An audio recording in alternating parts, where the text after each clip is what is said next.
ఎప్పుడైనా మీరు ఒకటి గుర్తుపెట్టుకోండి, దేవుడు ఎప్పుడు కూడా తన మీద నమ్మకం ఉంచిన వారిని సిగ్గుపడనియాడు. దేవునికి స్తోత్రం. తన మీద ఆశ పెట్టుకున్న వారిని ఓడిపోనియాడు. తన మీద ఆధారపడే వారిని తృణీకరించాడు. తన కొరకు కనిపెట్టే వారిని కూడా అవమానపరచాడు. నీ నమ్మకాన్ని ఎప్పుడు వమ్ము చేయడు దేవుడు. చూడండి, ఒక small king is depending on great God. గొప్ప దేవుడు. ఇంకోటి గమనించండి, మీ సమస్య దేవుని ముందు ఎప్పుడు చిన్నదే, దేవుని కంటే మించింది కాదు.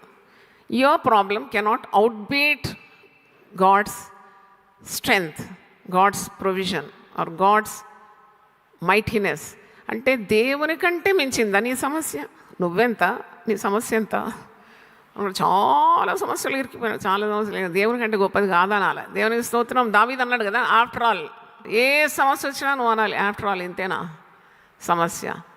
మరి దేవుడు ఆ సమస్య కంటే అధిగమించిన శక్తి గలవాడు. అది ఎంత ఏ పాటిది దేవుని ముందు? సర్వ సృష్టికర్త, ఆకాశానికి భూమికిని సృష్టికర్త దేవుని సన్నిధిలో ఆ సమస్య ఎంత? అదెంత ఆఫ్టర్ ఆల్. నాకు ఎప్పుడైనా డబ్బు కావాలంటే నేను ఇంటి బయటకు వచ్చి లేకుంటే వాకింగ్ పోయినప్పుడు ఒక్కసారి ఆకాశము, దాని వైశాల్యము, దాని వింతైన ప్రపంచాన్ని ఒక్కసారి ఎలా సృష్టించినాడు యూనివర్స్ అంతా దేవుడు.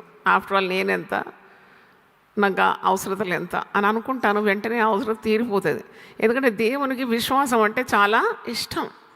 God loves faith in every one.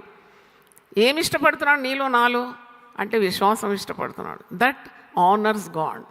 నువ్వు దేవుణ్ణి ఏ విధంగా గణపరచగలుగుతావు అంటే నీ విశ్వాసం ద్వారా. అందుకే విశ్వాసం లేకుండా నాకు ఇష్టలై ఉండుట అసాధ్యం.